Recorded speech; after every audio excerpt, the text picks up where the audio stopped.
काले जले हुए बर्तनों को मिनटों में वॉश करने की ऐसी न्यू अमेजिंग टिप आपके साथ आसान शेयर करूंगी जिसके इस्तेमाल से ना ही आपके पैसों का खर्च होगा और ना ही आपको रगड़ना घिसना पड़ेगा। हमेशा की तरह आज के आइडियाज भी बिल्कुल न्यू है। ऐसी क्लीनिंग टिप्स, ऑर्गेनाइजेशन आइडियाज और ऐसे लाइफ हैक्स जिनको देख के आपको फायदा होगा। अस्सलाम वालेकुम। इनमें से 90% लोग ये काम करते हैं कि जब न्यू फर्नीचर बाय करते हैं तभी इसको पॉलिश करवाया जाता है। लकड़ी के ऊपर जस्ट सिर्फ पॉलिश होती है जो कि इसकी शाइन बरकरार रखती है, लेकिन हम जैसे जैसे इस्तेमाल करते हैं इसकी शाइन खत्म होने लग जाती है। आज मैं आपको बताऊंगी कि सिर्फ 3 चीज़ों के इस्तेमाल से ये पॉलिश बना के अपने फर्नीचर को आप दोबारा से न्यू बना सकते हैं। सिंपल सी टिप है। आपने क्या करना है, एक बाउल ले लेना है, उसमें 1 चम्मच आपने सरसों का तेल डालना है और 1 चम्मच के करीब ही आपने इसके अंदर शैम्पू डाल लेना है। जो भी शैम्पू आपके घर में मौजूद है वही आपने इसके अंदर डाल देना है। उसके बाद थर्ड चीज़ आपने डालनी है इसमें बेकिंग सोडा, जिसे हम मीठा सोडा भी कहते हैं, और इसकी क्वांटिटी आप देख लें जितनी मैं इसके अंदर ऐड कर रही हूँ, आपने चीज़ों की क्वांटिटी इतनी ही रखनी है। अब इन तीनों चीज़ों को आपने अच्छे से मिक्स कर लेना है ताकि ये यकजान हो जाए।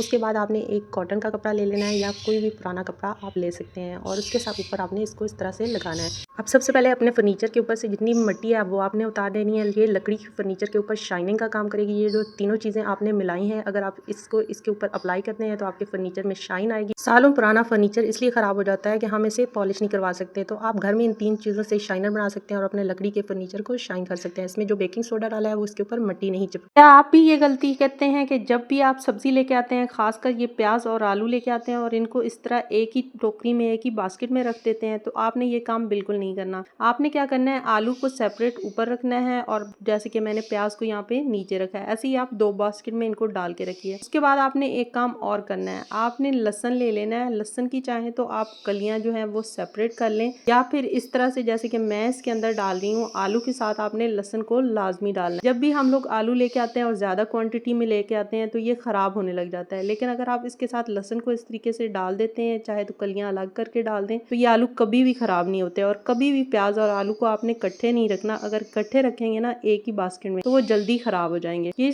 एक छोटी सी टिप है लेकिन किचन के लिए बहुत ही हेल्पफुल है। हम लोग अपने पैसों की छोटी छोटी टिप्स को फॉलो करके बचत कर सकते। टिप यूजफुल रहे तो सब्सक्राइब, लाइक और शेयर करना बिल्कुल नहीं भूलना। अपने फ्रिज में ये चीजें कभी भी इस तरीके से ना रखें। ये गलती बहुत से लोग करते हैं। होता क्या है कि हम लोग अदरक को जब भी कट करते हैं, कट करने के बाद हम इस तरह ही इसको रख देते हैं, जिससे अदरक के अंदर फंगस लग जाती है और फ्रिज के अंदर भी बहुत ही बैड स्मेल आने लग जाती है। हमारे बहुत ज्यादा पैसे भी वेस्ट होते हैं। तो ये गलतियां आपने बिल्कुल नहीं करनी। सेकंड चीज जो है वो प्याज है। कभी भी प्याज को कट करके फ्रिज में ना रखें। अगर आपने प्याज को फ्रीज करने के लिए फ्रिज में रखना है तो बॉटल में डाल के रखें। कभी भी इस तरह से इसको सैलेड बना के या कट करके फ्रिज में ना रखें। थर्ड चीज है, कभी भी सालन थोड़ा बहुत बच जाता है तो इसको इस तरह ना रखें बल्कि इसको कवर करके रखें। इन तीनों चीजों को कभी भी इस तरह से यूज ना करें जैसे कि मैंने शेयर किया, बल्कि इन टिप्स को फॉलो करें जो मैंने आपको बताई। लेमन के ऊपर ये एक चीज लगाते ही हर घर का कॉमन मसला जो है वो मिनटों में खत्म हो जाएगा। ये एक ऐसी चीज हमारे पास तैयार होगी फ्री ऑफ कॉस्ट, जिससे हमारे घर की सबसे बड़ी परेशानी जो कि अक्सर हम सबको फेस करनी पड़ती है। यहाँ मैंने एक हाफ लेमन ले लिया, उसको मैंने कट कर लिया। उसके ऊपर आपने ये छोटे छोटे पीसेस कुछ इस तरह से लगा लेने। अब ये पीसेस किस चीज के हैं ये मैं आगे आपके साथ शेयर करूंगी, तो बिना स्किप किए आपने वॉच करना है। ये चीज करने से हमारे घर की सबसे बड़ी टेंशन जो है ना वो खत्म हो जाएगी। यहाँ पे ये चीज हमारे पास तैयार हो गई है। अब हमने इस चीज को यूज किस तरह से करना है, इसको आपने रखना है अपने किचन में। अगर आपके घर में मक्खियाँ मच्छर आते हैं तो वो गायब हो जाएंगे।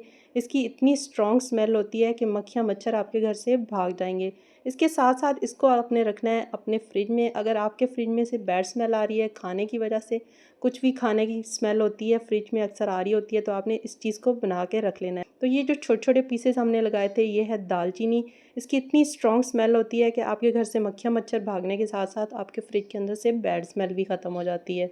क्या आप भी ब्रशेस को इस्तेमाल करते हुए ये गलती करते हैं? 90% लोग यही गलती करते हैं कि जैसे ही ब्रशेस के लिड गुम होते हैं तो हम इसे ऐसे ही इस्तेमाल कर रहे होते हैं, जबकि इसको हमेशा कवर करके रखना चाहिए। तो यहाँ मैंने फॉइल पेपर ले लिए हैं छोटे छोटे 3 पीसेस। इनको इस तरह से कवर करके रखने से एक तो ये फ़ायदा होगा कि ये जम्स से बचेंगे। आप ट्रैवल करते हुए ये हैक ट्राई कर सकते हैं। इसके साथ साथ अक्सर क्या होता है आपने देखा होगा, अगर आपके घर में भी छिपकलियाँ हैं तो छिपकलियाँ जो है हमेशा टीथ ब्रश की तरफ आती हैं। तो हमें क्या पता रात के टाइम अगर वो आपके टीथ ब्रश के ऊपर से गुजर गई हो और आपने सुबह उससे टीथ ब्रश किए हों।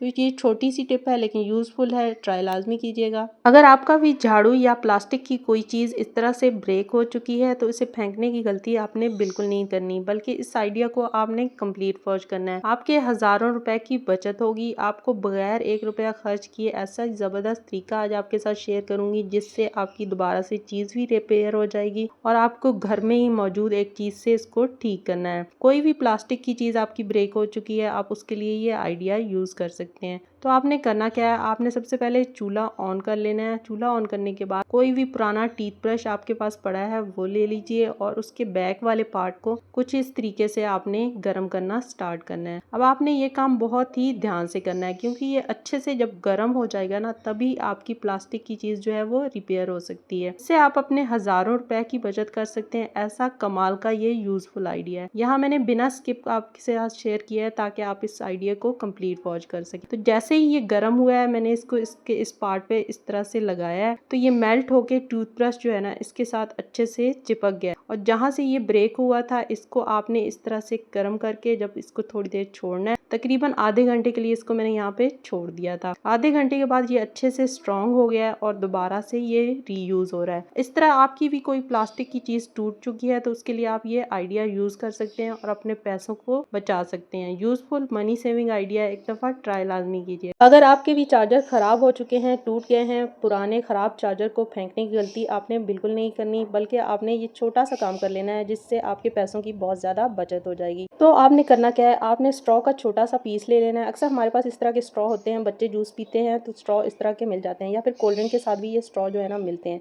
तो इस तरह का छोटा सा पीस आपने इस तरह से कटिंग कर लेनी है, एक साइड से इसको कट कर लेना है। कटिंग करने के बाद जिस पार्ट पे आप समझते हैं कि ब्रेक हुई है वायर, उसके ऊपर आपने इसको फिक्स कर लेना। अगर वायर ज्यादा ब्रेक हुई है तो आपने थोड़ा बड़ा पीस ही कट करना है। यहाँ पे छोटा सा पीस मैंने इसके ऊपर कट किया। उसके बाद नेक्स्ट काम आपने ये करना है, आपने स्कॉच टेप से इसको अच्छे से फिक्स कर लेना है। थोड़ा सा पक्का काम कर लेना है ताकि ये बिल्कुल अपनी जगह से मूव ना करे। तो जो भी आपके पास वायर ब्रेक हुई है आपने इस तरह से इसको फिक्स कर लेना है, चाहे वो चार्जर है या फिर घर की कोई भी वायर आपकी ब्रेक हो गई है ना, उसके लिए आप ये टिप फॉलो कर सकते हैं। अगर आप चाहते हैं कि आपको दोबारा बाजार से नए चार्जर ना खरीदने पड़े और आपके मोबाइल के साथ जो आपने चार्जर बाय किए हैं वही चलाएं, तो आपने इस टिप को फॉलो कर लेना है। क्योंकि ये भी मसला होता है कि कई दफ़ा उसके मोबाइल के साथ के चार्जर मिलते ही नहीं है और अगर मिल जाए तो कुछ अर्से के बाद ख़राब हो जाते हैं। तो ये टिप यूज़फुल है, ट्राई कीजिएगा। लेमन के छिलके बेकार समझकर फेंकने की गलती हरगिज़ मत करें, बल्कि एक बर्तन में पानी डालें और जितने भी आपके पास लेमन के छिलके हैं वो उसमें डाल के इसको बॉयल कर लें। फिर उसके बाद गर्म होने के बाद इसमें आपने बेकिंग सोडा और डिश वॉश लिक्विड डाल के इसको अच्छे से मिक्स कर लेना है। हमारे पास फ्री ऑफ कॉस्ट क्लीनर बन जाएगा बगैर 1 रुपया खर्च किए। इससे आपकी स्टील की जो टूटियां होती हैं वॉशरूम की हैं या फिर किचन में, वो अच्छे से शाइन करने लग जाएंगी क्योंकि लेमन के अंदर ऐसी क्वालिटीज होती हैं कि ये जितना भी आपका किचन है या फिर आपकी वॉशरूम की टैब है उनको अच्छे से शाइन आ जाएगी। और इस क्लीनर को आपने अपने सिंक के अंदर डालना है ताकि वो ड्रेन अगर आपके बंद हैं तो वो ओपन हो जाए। उसके अंदर जितने भी जरासीम है, कीड़े मकोड़े, इसकी स्मेल बर्दाश्त नहीं कर सकते और वो आपके ड्रेन के करीब भी नहीं आते। अब मैं आपको यहाँ को सिंक को क्लीन करके दिखा रही हूँ कि इसके अंदर कितने अच्छे से शाइन आ जाएगी। साथ ही मैं आपको दूसरा सिंक भी दिखाऊंगी कि उसके अंदर कितनी ज्यादा ग्रीस है। ऐसा फ्री ऑफ कॉस्ट आपके पास क्लीनर तैयार होगा जिससे आप अपने पूरे घर की क्लीनिंग कर सकते हैं। कमाल का आइडिया है, ट्राई लाजमी कीजिएगा। लेमन के छिलके आज के बाद आप कभी नहीं फेंकेंगे। अगर आपके बर्तन भी इस हद तक जल चुके हैं कि इन्हें साफ करना बहुत ज्यादा मुश्किल हो गया है तो काले जले हुए बर्तनों को आप मिनटों में वॉश कर सकते हैं। बहुत ही आसान सी ट्रिक है। जो जला हुआ बर्तन है उसमें पानी डालें, जहां तक जल चुका है सर्फ डालें और अच्छे से पका लें। 10 मिनट के अंदर ही बॉयल आने लग जाएगा और जितना भी इसके अंदर गंद है, जितना भी खराब हो चुका है, जल चुका है, वो इसके अंदर गिर जाएगा। उसके बाद स्क्रबर लेके इसको वॉश करें, आपका बर्तन अच्छे से ही क्लीन हो। आलू के अंदर सिरप डालें और कमाल देखें। आज से पहले आपने ये काम नहीं किया होगा लेकिन ये आइडिया देखने के बाद आप ये काम करने पे मजबूर हो जाएंगे। ये काम करने से हमारी एक घर की कॉमन प्रॉब्लम जो है वो खत्म होने वाली है। तो यहाँ पे मैंने एक आलू ले लिया और उसको सेंटर में कुछ इस तरीके से आपने कट कर लेना है। ऊपर से आलू को कट करने के बाद इसके अंदर से भी आपने इस वाले पार्ट को अच्छे से निकाल लेना है। अब आलू को आपने अच्छे से इस तरह से निकालना है कि आलू के अंदर एंड तक आपने इसको कट नहीं लगा। यहाँ पे आप फोकस बना के देखेंगे तभी आपको आइडिया समझ आएगा। ये वाला पार्ट आलू के अंदर से निकालने के बाद आपने इसको भी वेस्ट नहीं करना, बल्कि हम इसको भी यूज करेंगे। किस तरह से यूज करेंगे ये आपने कंप्लीट वॉच करना है। पार्ट हमने इसके अंदर से निकाला है, इसको हम इस तरह छोटे छोटे पीसेस में कट कर लेंगे। कट करने के बाद आपने कोई भी एक्सपायर सिरप जो आपके पास पड़ा है वो आलू के अंदर इस तरह से डाल देना है।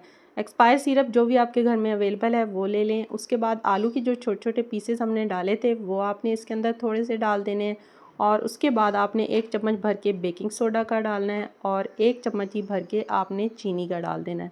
ये चीज़ें डालने के बाद दोबारा आलू के छोटे-छोटे पीसेस इसके अंदर डाल दें और उसके ऊपर दोबारा से सिरप को डाल दें। यहाँ पे हमारे पास फ्री ऑफ कॉस्ट एक ऐसे कमाल की चीज़ तैयार हो गई है जो कि हर घर का कॉमन मसला होता है। इसको रखना है आपने अपने किचन में। अगर आपके घर में भी चूहे, छिपकली, काकरोच आप उनसे परेशान हैं तो ये टिप लाजमी ट्राई करें।